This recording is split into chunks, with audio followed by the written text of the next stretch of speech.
सिराजपुर एक छोटा सा शांत गांव था जो पहाड़ियों और खेतों के बीच बसा हुआ था। यहां जिंदगी आराम से चलती थी। ग्रामीण अपनी दिनचर्या में व्यस्त रहते थे, लेकिन सिराजपुर एक राज छुपाए हुए था। एक रहस्य जो सबसे बहादुर लोगों की भी रूह कंपा देता था। यह था काला तालाब, जो गांव के किनारे पर स्थित था, एक अजीब सी खामोशी और भयानक अंधेरे में डूबा हुआ। तालाब का कोई नाम नहीं था और न ही कोई उसे छूता था। कोई भी उसकी गंदी गहराई में मछली पकड़ने या उसके पास अपने मवेशी चराने की हिम्मत नहीं करता था। गांव वाले इसे श्रापित मानते थे, रात में घूमने वाली आत्माओं से भरा हुआ। पीढ़ी दर पीढ़ी चली आ रही कहानियों में अजीब घटनाओं, अस्पष्ट आवाजों और पानी की सतह के नीचे दुबके किसी भयानक चीज की झलक दिखाई देने की बात कही गई थी। अपने आसपास के डर के बावजूद काला तालाब कुछ लोगों के लिए एक अजीब सी लुभावना रखता था, खासकर सिराजपुर के साहसी युवाओं के लिए। उनमें से 4 दोस्त थे, रोहित, मोहन, सीमा और कविता, जो अपनी जिज्ञासा और साहसिक कार्य के लिए जाने जाते थे। उन्होंने अंधविश्वास से बंधने से इनकार कर दिया और गांव के सदियों पुराने रहस्य के पीछे की सच्चाई का पता लगाने की ठान ली। एक दिन जैसे ही सूरज ढलने लगा, गांव में लंबी परछाई पड़ने लगी।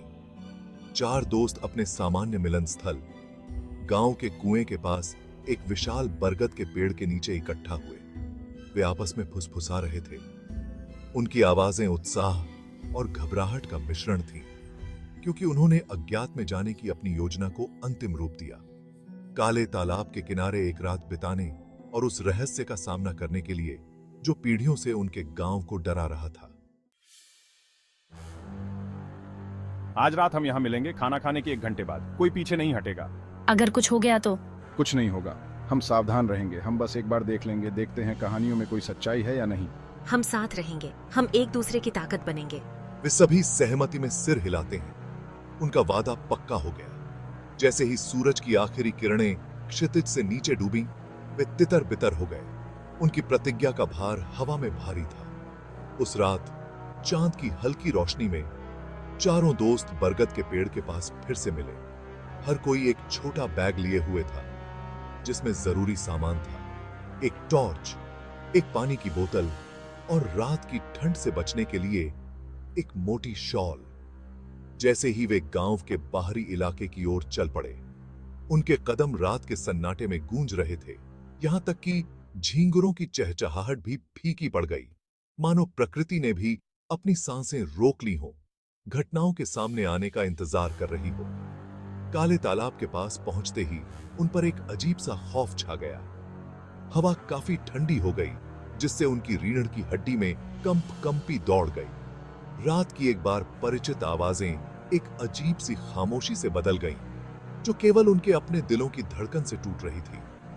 तालाब के किनारे खड़े होकर उन्होंने अपनी टॉर्च की रोशनी पानी की सतह पर डाली, लेकिन रोशनी गंदी गहराई में केवल कुछ इंच ही जा सकी। क्या तुम्हें यह महसूस हो रहा है? ये जम रहा है। वास्तव में तापमान बहुत ज्यादा गिर गया था। हवा में नमी थी और एक अजीब, लगभग धातु जैसी गंध आ रही थी। रोहित ने अपनी टॉर्च इधर उधर चमकाई, लेकिन रोशनी अंधेरे में समा गई। कुछ भी दिखाई नहीं दिया। देखो। मोहन, जो तालाब को गौर से देख रहा था, उसने रोहित का हाथ पकड़ा और तालाब के बीच की ओर इशारा किया। बाकियों ने उसकी निगाहों का पीछा किया और हाँफने लगे। तालाब की सतह, जो पहले स्थिर और स्याही की तरह काली थी, अब धीरे धीरे घूम रही थी, मानो उसकी गहराई से कुछ उठ रहा हो। उनकी रीढ़ की हड्डी में ठंडक दौड़ गई। रात का सन्नाटा बस सरसराते पत्तों और दूर से कुत्ते के भौंकने की आवाज से टूट रहा था। दोस्तों ने पानी के किनारे से थोड़ी दूर एक मरे हुए पेड़ की कंकाल जैसी शाखाओं के नीचे जगह चुनी थी। उन्होंने अपने साथ लाई हुई शॉल बिछाई और एक साथ बैठ गए। उनकी निगाहें किसी भी असामान्य आवाज या हरकत के प्रति सचेत थीं। अचानक पानी की सतह टूट गई और एक चेहरा, पीला और भूतिया, गहराई से उभरा। दोस्त जम गए। उनके दिल उनकी छाती में तेज हो रहे थे। चेहरा उन्हें घूरता हुआ लग रहा था। उसकी आंखें खाली और भावहीन थीं। हवा और ठंडी हो गई और उन पर भय छा गया। वे जानते थे कि उन्हें जाना होगा, लेकिन उनके पैर शीशे के समान लग रहे थे।